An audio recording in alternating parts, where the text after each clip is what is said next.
Hello and welcome back to the Father and Son Pastime podcast. I'm Patrick. I'm Kevin. That's my dad.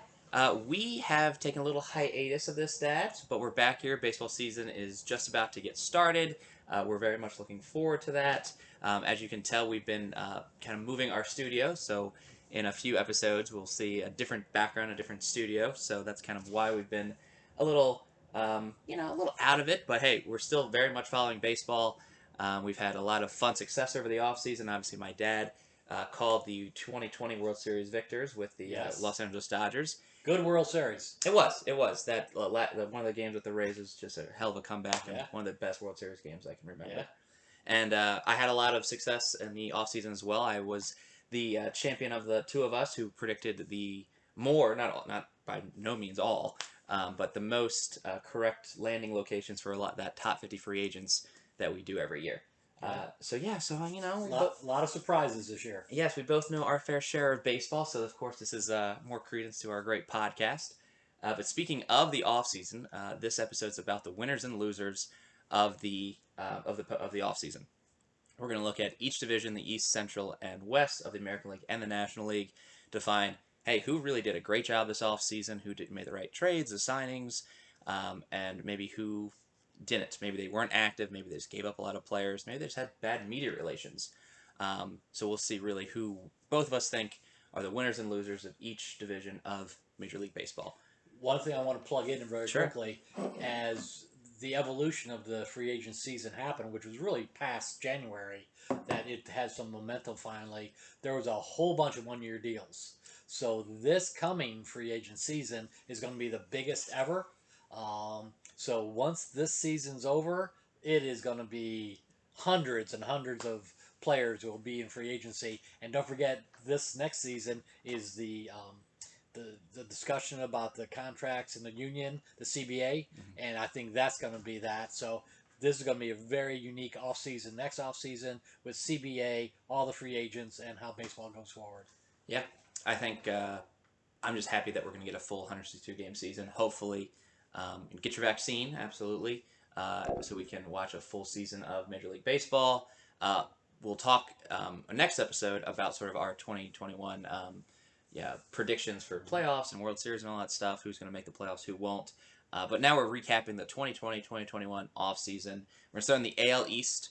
We're going to go winners first. We'll go good news first, and then bad news for those other teams. So, Dad, who was out of those 5 teams in the AL East, who is your top winner? Toronto Blue Jays. Me too. Tell me your reasoning, and then we'll echo each other's great logic, of course. I think it starts with George Springer. It does. It does. And don't forget, the great thing about the Blue Jays is they're pretty consistent. They got Yates, they got Matz, they got Robbie Ray. I mean, that helps the pitching staff tremendously. And I think the sleeper was Simeon. And I think, you throw in Chatwood in there, who has potential. I think he's going to be a relief pitcher from now on. But that's 6 valuable pieces to help the Blue Jays, who are already young and upcoming, really go up the list in how the American League East is going to go. I think they're an exciting team. I like watching them. And I think having Springer as the certified star helps them tremendously. Yeah, you mentioned every single name I wrote down and more, actually. Didn't write down Chatwood, so look at that research.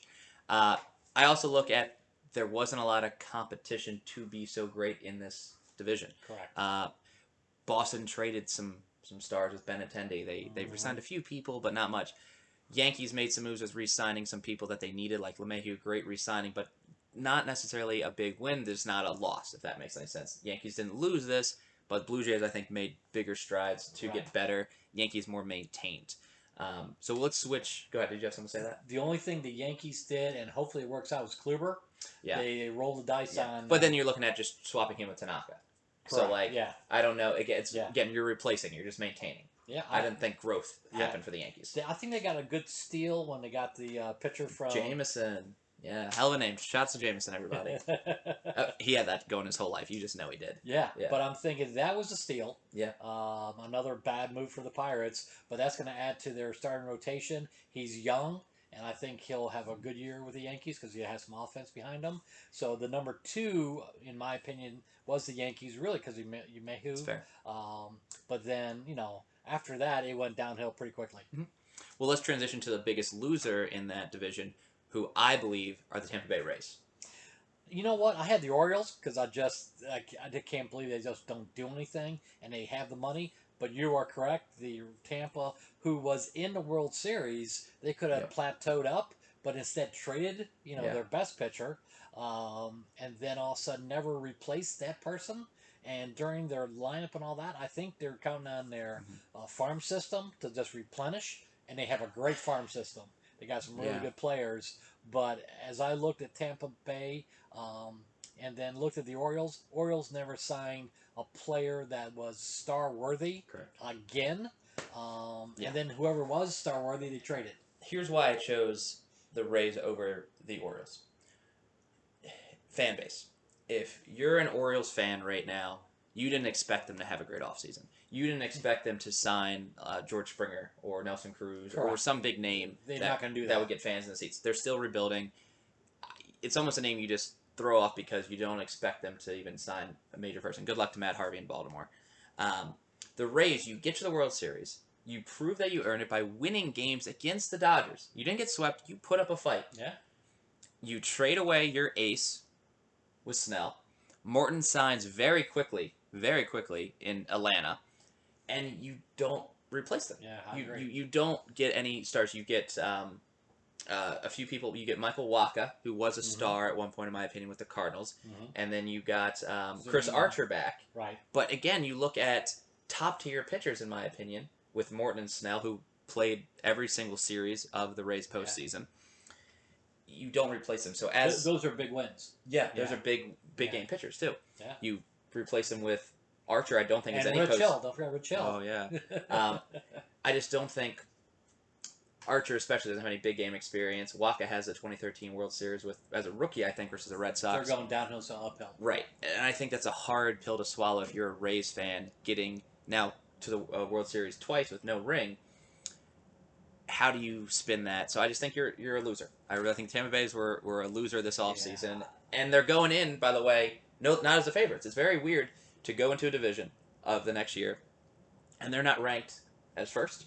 They're not ranked as second in the AL East. They usually people have them somewhere third or fourth, finishing in 2021, which is a slap in the face. You get to the World Series and you're not even the favorite of your division. So to me, they just had a horrible offseason. Yeah, the previous offseason, they took some chances and made some very good trades. Trades with the Cardinals and all that stuff, and really fortified their lineup. And this year, I think they just think that, they're going to get those kids coming up and they're going to fill in come June, July. But then it might be too late. Yeah. I think by then, the Blue Jays and Yankees are going to be at the top of the heap. Yeah. And then they won't be able to catch them because they don't have the star power. Yeah. So, I would argue everyone in that division, even the Orioles, if Harvey's good, improve their pitching. So you're not going to, you no longer have that advantage where I think last year the Rays did have the best pitching and best bullpen in the East. Now you don't. Yeah. Now you don't. So I just think that's difficult. Let's move on to the Central. Let's go winners first here again, Dad. I think there's probably two options.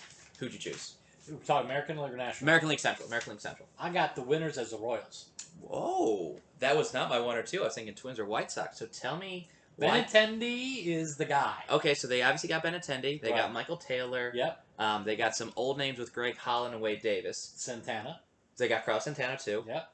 And then they got Dyson as a backup outfielder. But if you think of where the Royals were, where they are now, they at least made an attempt to get better. The trade with Benintendi was a great, great trade. He's going to be a star. I have no idea why Boston traded him. I don't know why Kansas also got him. They're not striving for that championship. They know they're not going to finish above 500. No, not in that division. Right. So why would you trade for I think they have Andrew thoughts 2 years from now and being top of the heap, and they want to get back to where they were 15, 20 years ago. Kansas City is a great fan base. So yeah.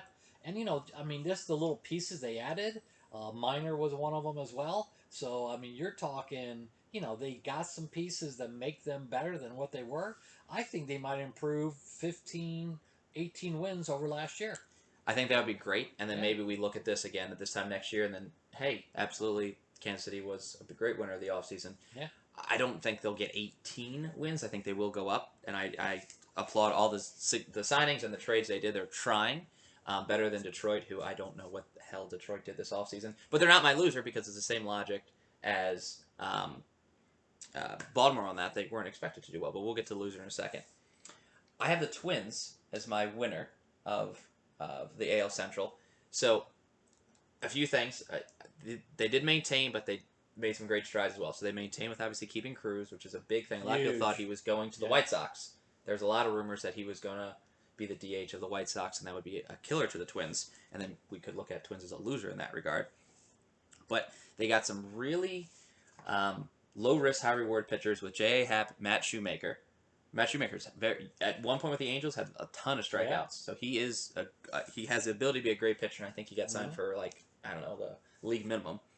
Re-signing Nelson Cruz, but also getting what I think will be the saves leader of baseball this year in Alex Colon. I agree, and they added a great shortstop. Mm-hmm.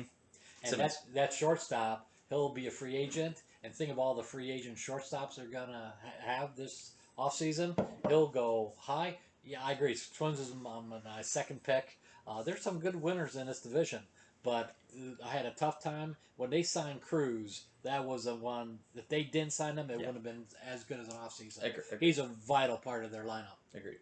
So okay, so who do you have for the losers of that division then? Cleveland Indians. Me too, and it's because of one person named Francisco Lindor. Yeah. It's 100%. Carrasco too, but yeah. Lindor for sure. I mean, basically, you take the heart out of the lineup. Heart of the soul of the team. Yeah. And you expect them to do anything, in this season, all that stuff. Don't forget, the Indians were in the World Series 2016, and they're a shell of what they were that quickly. They don't have any star power. No, they have their. Why would you go to an Indians baseball game? I feel bad for the city of Cleveland. We're going to get to another team that really traded their blue chip or their star. When you think of Cleveland, I mean, you either maybe thought of Kluber back in 2016. That's who I would have thought of first, honestly. Had a great season. But yeah, Francisco Lindor is, a top 5 shortstop in baseball. Some people might have him as number 1. That's fine if you want to, put him there. But he is still a fantastic shortstop both offensively and defensively, and can clearly change the game. And of course, we're going to talk about who he might actually change the game for in this upcoming season. 10-year contract. But but without, I don't know who's the starting shortstop honestly for Cleveland Indians going into this. And again, we're knowledgeable about baseball, but Cleveland's now not fun to watch. Cleveland was fun to watch 5 years ago. Yeah, a lot of offense. So again, great pitching. Similar to the Tampa Bay Rays fan base, you're really disappointing your Cleveland fan base there. I agree. They could be, not last, but next to last in the standings. And the Tigers are going to make some improvements. I think they'll be better than last year. Yeah. If they're not careful, the Indians might be at the bottom of the heap. Talking about your Kansas City Royals as winners, I think they have a solid third place. No, they are not even a chance at playoffs. No. If they are third place, that's a huge win for Kansas City. The rebuilding of that franchise. Yeah. I mean, your first year without Gordon since 2005, 2006. It's a big success for your city. But yeah, the battle for the basement between Detroit and Cleveland could very well be a thing. And yeah, a couple injuries to Cleveland could 100% curtail them too. Good thing they have Bieber. I mean, that's. And the Royals have a really good farm system. The star of the future is Witt, who we saw, and they say he would be up by mid-season as their starting shortstop, and he has some star potential. Yeah.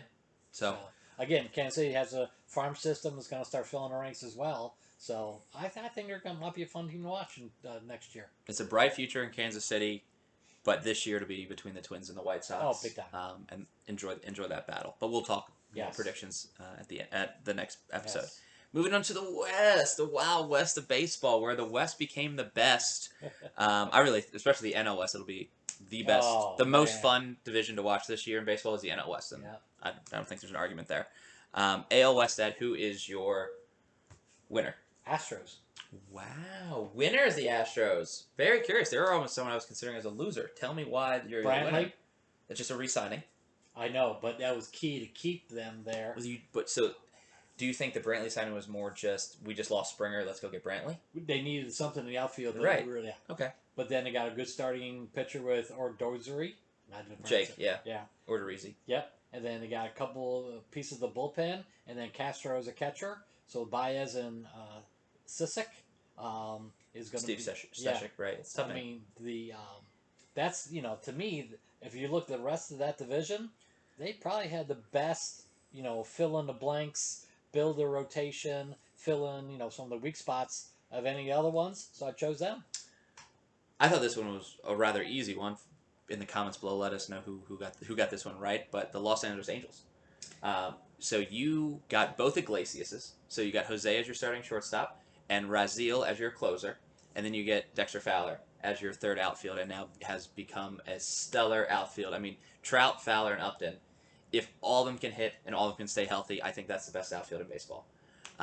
So you have true star power, and again, I'm not trying to get to next episode, but you have a playoff team now in LA, and it's not the Dodgers. It will be the Dodgers too, but it's also the Angels. Yeah, I think health is going to be the key part of the Angels. Otani too, sure, yeah. Yeah, I think if they can stay healthy, they got a legitimate shot of really contending.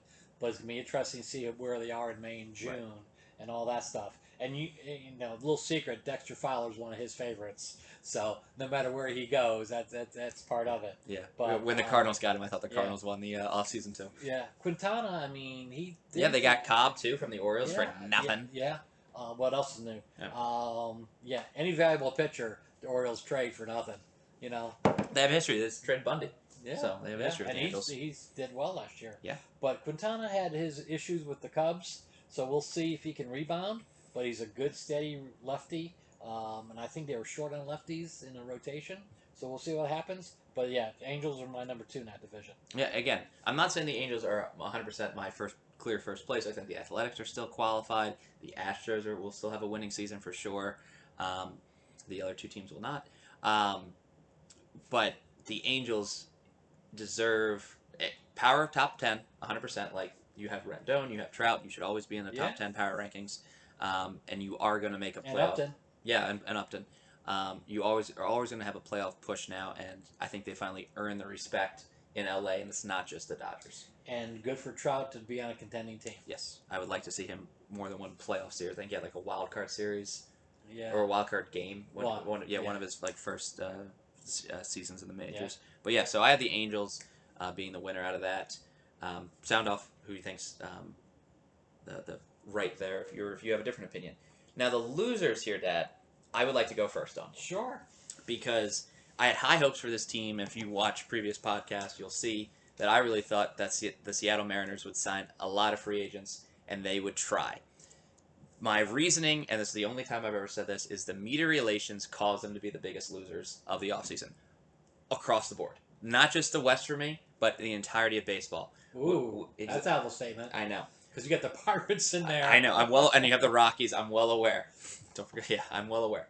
But when you have I think he was like director of operations or whatever his title was, go on in February to that like Rotary Club or whatever and just start saying all the things that Seattle baseball does. They keep, they clearly have racist tendencies with saying things about, like, I don't want to pay his interpreter. I know he can speak English. Mm-hmm. The way they've said that, the tone they've said that in, the way they've openly said, we got to keep him down in the minors. We don't want to pay him a major league salary. We want to hold him as long as possible. Time. And then gets fired the next day. They are just doing PR. It's a PR nightmare in Seattle right now. You have players that openly, like Seager, that no longer wants to play for Seattle because the guy also said, this is Seager's last year in Seattle. You have one of their upcoming rookies that's, oh, sure, he had a great spring training. He's not ready yet. So it's backfiring every chance they can. Absolutely. I just think they've mismanaged this whole offseason. I think they actually could have been a contender. I mean, they have Kyle Lewis and they have pieces and they have better pitching. But when you say some of those things that you arguably can't come back from, and there's going to be issues and fallout, and you were talking about the CBA earlier, I think they're going to use a lot of what the Mariners said against them. Oh, yeah. I think they hurt baseball. Collusion. I think they really hurt a lot of just relationships from players to owners, too. And nobody wants to play for Seattle. So I don't know when Seattle becomes now a good baseball team in the West. You're going to have the Mariners and the Rangers battle out for last in that division. I believe the Mariners will be fifth. Because you also don't have the will. Maybe Texas has got a new stadium. This is fun. You got full fans. You might want to play a little bit more. You might have a desire to win. Seattle is like, if you're Seager, you're playing, hey, well, this is my contract year. I might as well have a good year so I can get some money in the offseason to buy my next team.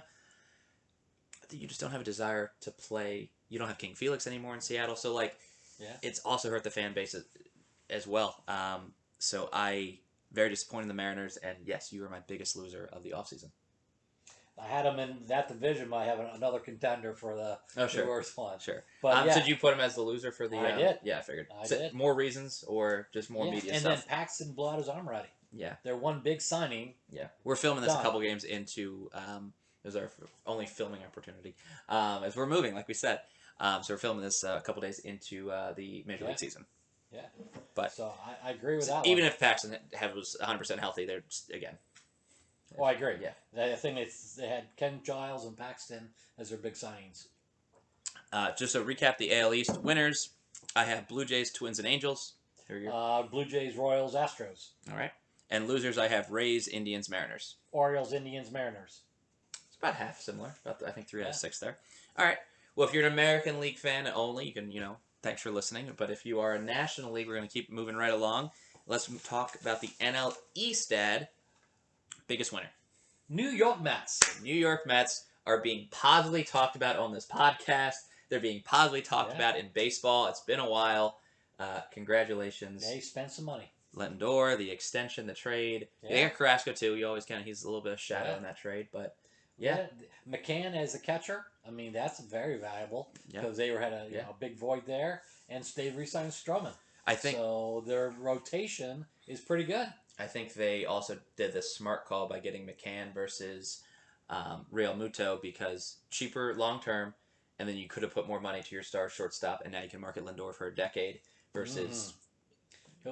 I don't think catchers. I mean, marketable catchers in baseball are Yadier Molina, Buster Posey, and Sally Perez. I think that's it in terms of marketable catchers where people go to see them. They're the captain of their team. I think that's it. McCann's not in that category, and I don't think Real Muto's in that category either in terms of marketable catchers. So I think it was the right call to stick with a cheaper option and put money into a star shortstop. And probably a better leader. Yeah. If you think about it. Yeah. That's a very valuable position.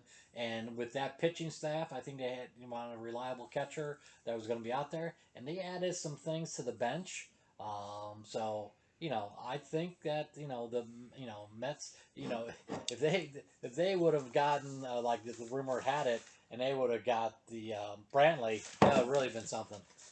They were linked to a lot of names this offseason. Yeah, they were. Hey, they're trying. They had a little bit of media relations issues this offseason too, but they're still my winners as well. Oh, yeah. Of the NL by East. far. Yeah. By far. Talking about the losers, Miami Marlins is my pick. Big time, yeah. What do they do? Yeah. What do they do? Yeah, Duvall. Same thing of the Rays. So Florida baseball is an issue. Yeah. Because you can't go to the playoffs. And first off, you can make arguments of the 60-game season, and the Marlins just had this great last sort of finish, and they were able to win. They swept the Cubs. They swept a predominantly still World Series champion Cubs, who still had majority of their team, still had a ring on their fingers. Didn't play like it. Didn't show up. They got 1 run in 2 games. I know. So the Marlins earned the right, in my opinion, to be in the playoffs last year. And then you I think the Mets were a 4th place team last year. I think it was the Mets. You let both those teams run all over you in the offseason. I know they have more money than you, Miami, but do something. Yeah. Do something. Yeah, because they have the money. They're choosing not to use it, and they made trades and took some chances the previous offseason. This offseason, nothing, and I'm not sure why. Yeah. If we did MLB does this like the way too early predictions as soon as like the season ends, I would have predicted the Marlins maybe like a 2 or 3 for the East, but now they're my dead last pick. Yeah. They didn't do anything. Right. Everybody else improved. Yeah, every other team in that division improved. Marlins, I think, are alone in the basement. Pretty much a lot, not all of my losers, but a good amount of our losers that lose the offseason seem to also lose the division. So there's a theme here. Yes, there really is. And winners don't automatically win the division because I don't know about the Angels or the Blue Jays being the winner of the division, but clearly possibly a wild card opportunity. Yeah. Who's your runner-up winner in that division, just for giggles? I would say the Phillies. Yeah, they did a nice job. They signed a lot of pieces. Yeah. I like the Braves, what they did early. Yeah. Braves. Yeah, the Braves jumped early and they were like, we're cool. We got Morton. We got a few other pieces. Yeah. But Ozuna back as well. You can make an argument for all 4 but the Marlins, in my opinion. Oh, absolutely. Yeah. I mean, Nationals got a hell of a deal with John Lester for not much. He might not be anything, but for that deal for that pitcher that has 3 World Series rings, you're just hitting me every time you can with the Cup stuff. 2007, 2013, and 28. No, it's 2016 Cups. My prediction is he'll re-sign with the Cubs next year. I think this is last year. Think this is it? Mm-hmm. I think we lose Lester, Miguel Cabrera, and Albert Pujols this year. I know it's not all their last seasons of their contract too, but I just think, especially with the Angels probably going to the postseason, in my opinion, and they're just getting old. I think Yachty goes this year too. I think Wainwright goes this year too. I think we see a lot of final full seasons. Yeah, Hall of Famers. Not John Lester in my opinion. No, but I'm just saying. Yeah. But he had a great career. Yeah. Interesting. Good thinking. Speaking of Yachty and the Cardinals, they are my pick for the winners of the NL Central, and I think it's just a landslide victory for them. The big trade. Yes, its name is Nolan Arenado. Surprisingly, I'm not wearing that shirt today. The big trade, and I think by signing Wainwright and Molina. Yeah, they're a package deal. I think that was huge, and now they have stability. They didn't give up very much for Arenado. Not a single top 20 prospect. That really pushed them above. If he has not even a spectacular year, but a very good year, the Cardinals look really tough. Yeah. They got a nice lineup and all that stuff. Some of the best corner positions in baseball with Goldschmidt at first, Arenado at third. I think it's over 10 Gold Gloves between the two of them. Don't know how many Silver Sluggers, but they're on the same team, and I'm pretty sure batting back to back in the lineup. Yeah, I agree. But yeah, easy pick there. What's your second pick? God, it's a drop off. My kind of town. You think Chicago? Oh yeah. They traded away Darvish, and I think there's just a killer for me. All right, but they filled in a lot of blanks. It's January, February, March. No, I don't know. They non-tendering Schwarber was also like a fan slap in the face in my opinion. So I don't know. It's tough. I would go with Cincinnati. Okay. But it's also like I don't have the best reasoning. Like I said, it's a continental shelf drop off. Okay. Got it. It's not the Pirates. No. As that is my loser of the division. Their lineup is pathetic. I don't know 5 Pirates. If you are a Pirates fan watching this podcast, first off, we appreciate you. It's a lot of DFA guys. Yeah. It really is. Good luck. Yeah. I respect you. We both had teams that have been that bad. As a Pirates, the Pirates will be the worst team in baseball this year. Easily. I truly can't name 5 Pirates. Shout out below if you can name 5 Pirates without looking it up. Yeah. Starting opening day roster. Will they win Pirates. 50 games? Shout out, will the Pirates win 50 games? In that division, I think they will. I don't think so. Because Cardinals, I don't think the Cardinals even win 100 games. I think they're a good team. I think they're 85, 89. Right, and then you're going to have Cubs, Brewers, Reds all taking some, but they don't have a dominant 5. Like, no one in that division has a truly dominant 5. 500 records. Right, for pitching. So I think if you're Ke'Bryan Hayes or something like that, where, hey, I'm a first-year sophomore or whatever, that I'm going to get a few hits or, whatever, you're going to try to make a little splash. Shout out to Ke'Bryan Hayes, who is a person that I know on the team. But and probably Rookie of the Year. Yeah, we'll see what happens. Yeah. I hope he doesn't get injured. Knowing the Pirates, I hope he doesn't get injured.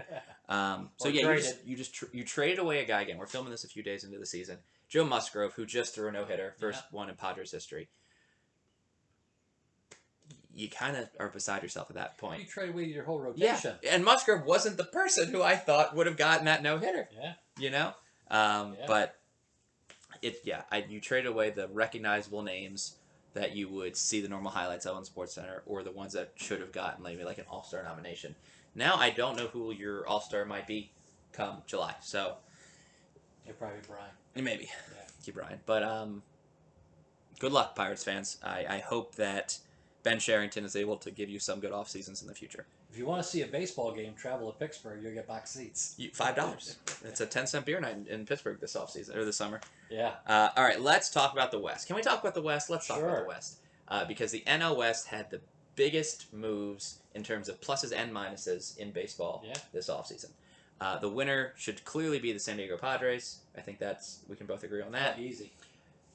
Dominated the trade market. I can't remember a team that dominated the offseason trade market so well. They were connected to every big name.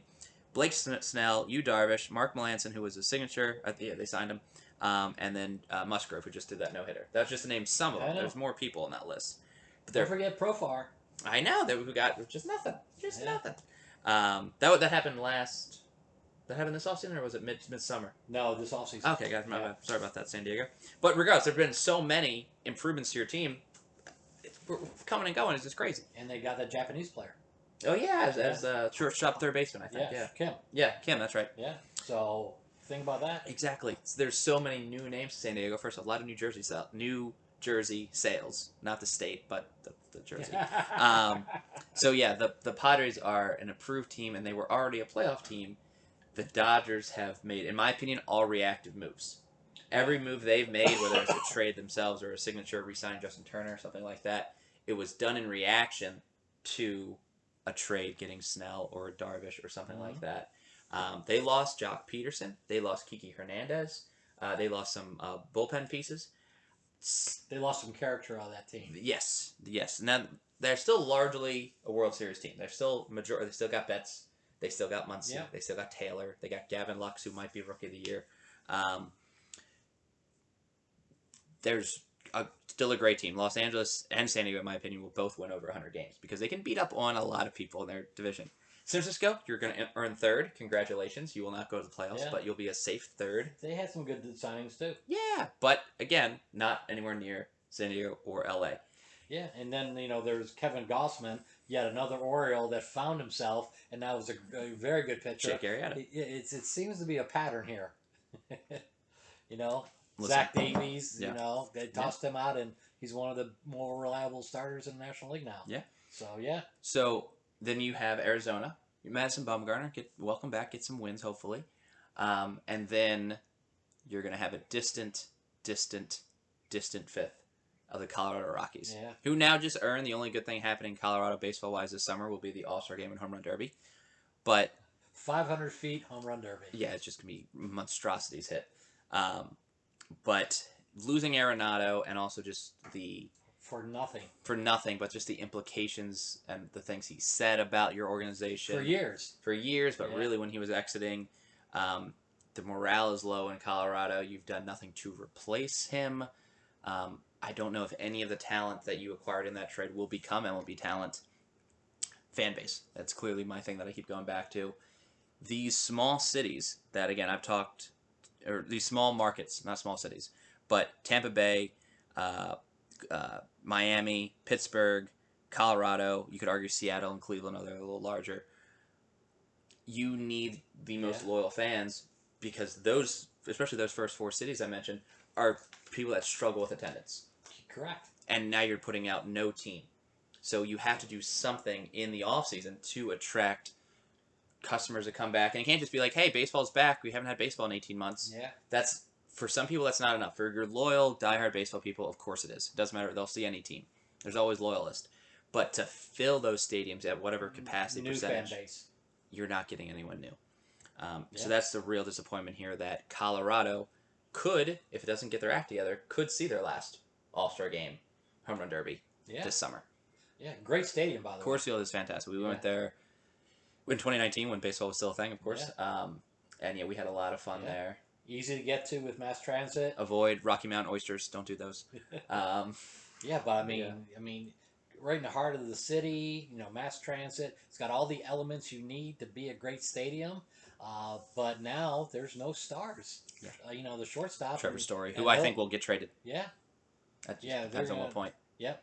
And then they hope to God they build and kind of go from there. But you can only build so many teams and then try to go up. But if you're an established team and keep adding superstars, you'll never dent that ceiling.